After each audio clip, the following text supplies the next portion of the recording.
Holy shit, did you catch last night's episode of The View? No, well, strap in, because what unfolded was pure, unadulterated pandemonium, a ferocious, no-holds-barred clash that left Jaws on the floor, keyboard smoking from frantic tweets, and social media ablaze.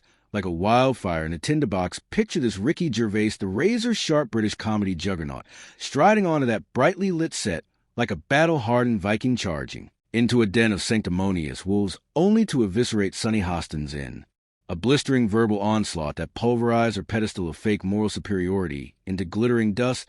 This wasn't some polite guest spot that spiraled out of control.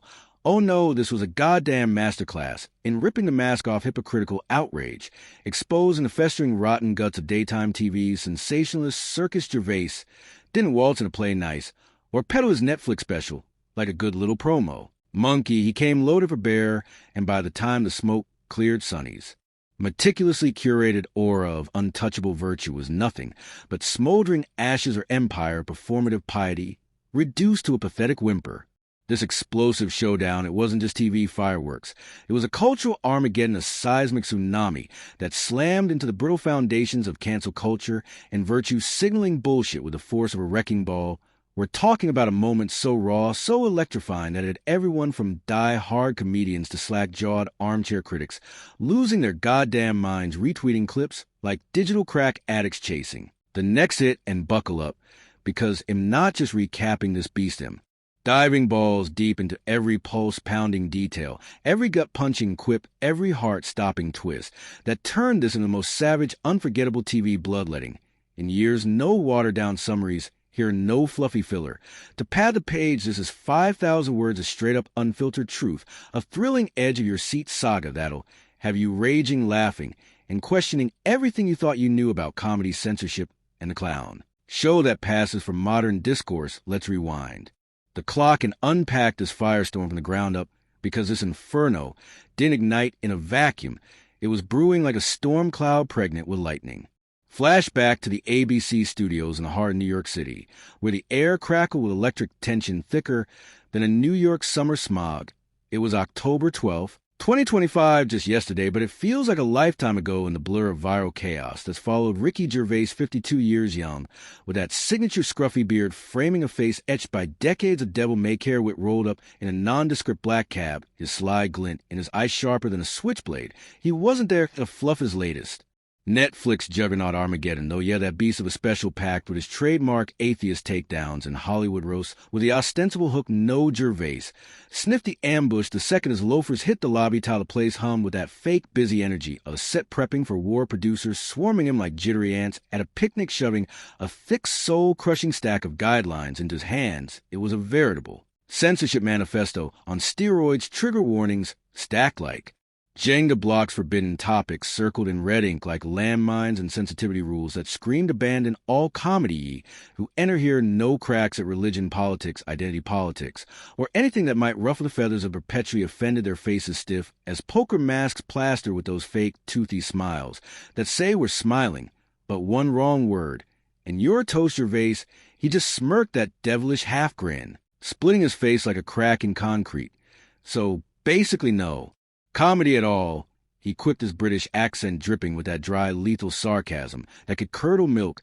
They didn't laugh, hell, they barely blinked. This was dead serious business to them, preemptive damage control on a scale that would make a PR firm cream their khakis, word from a makeup artist who later spilled the tea anonymously, of course, because NDAs are the real chains in this town, painted an even uglier picture she overheard Sonny Hostin's in her dressing room, venom practically oozing from.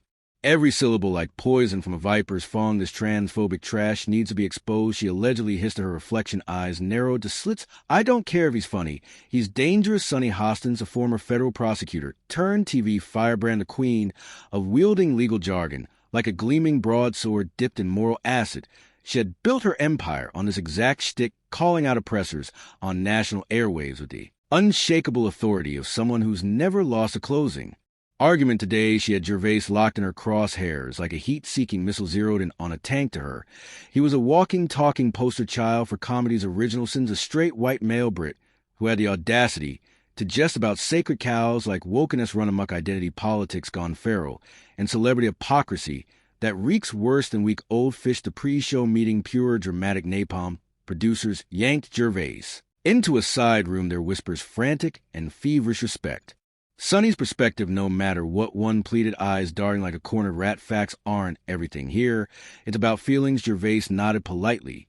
But inside, he was sharpening his wit like a butcher, honing a cleaver on a whetstone. This guy had roasted Hollywood elites at the Golden Globes without breaking a sweat. Remember that time he eviscerated Tom Hanks' woke credentials to a room full of listers, their Botox-frozen smiles cracking. Like eggshells, this daytime ambush was a fart in A.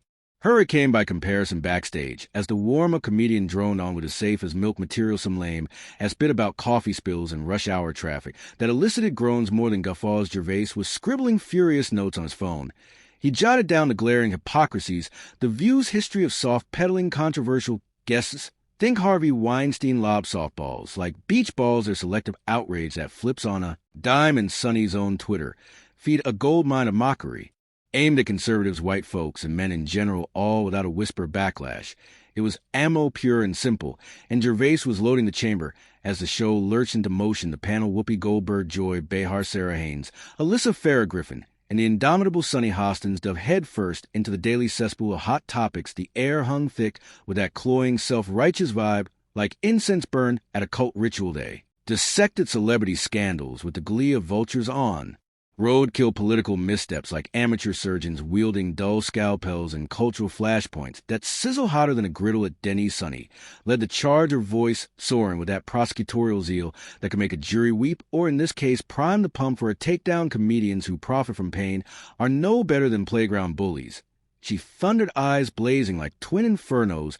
They hide behind humor to spew bigotry. And it's high time we hold them accountable. Words are violence. Joy nodded along nervously, her View veteran instincts screaming incoming. She knew Gervais' rep for shredding critics like wet tissue. Whoopi stayed neutral, her comedy roots making her wary of blanket condemnations that could boomerang back to bite her Oscar-winning ass.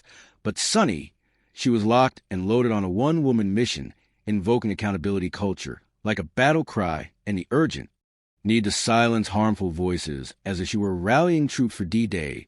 She was laying the groundwork, painting Gervais as the big bad wolf who needed to be dragged into the town square and pilloried.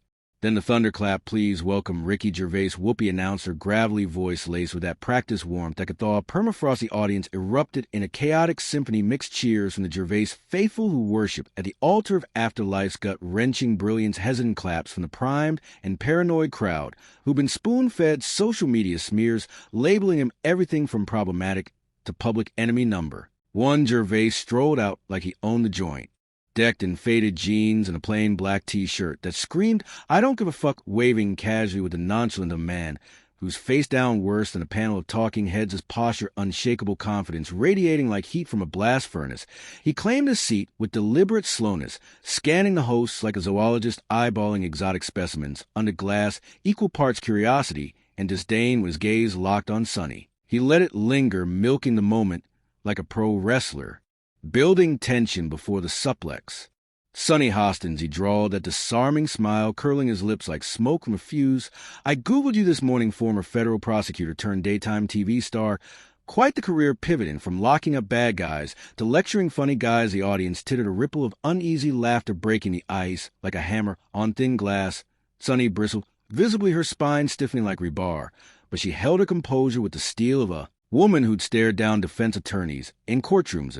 Proud of my evolution, she fired back, chin lifted in defiance, voice steady. As a metronome, Gervais leaned in his British accent, slicing through the air like a straight razor through silk evolution. "Love, you went from prosecuting actual criminals to prosecuting comedians. That's not evolution.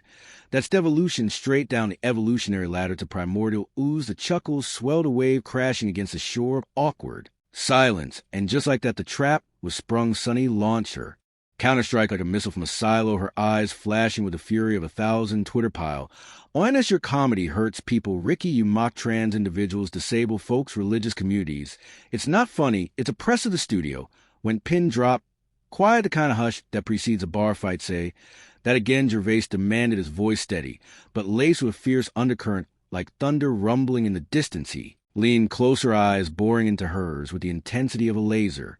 "Sites say I mock trans individuals. Give me one specific example, one actual quote where I mock trans people rather than dissect the absurd, overheated discourse around trans issues. Go on and waiting Love Sunny fumble with her note cards, fingers trembling just enough to betray the fluster, her prosecutorial poise cracking like cheap porcelain, while your entire special she trailed off, grasping at straws. Gervais pounced, not missing a beat. His timing surgical. You haven't, don't forget to hit the notification bell to stay updated. Subscribe for more powerful video.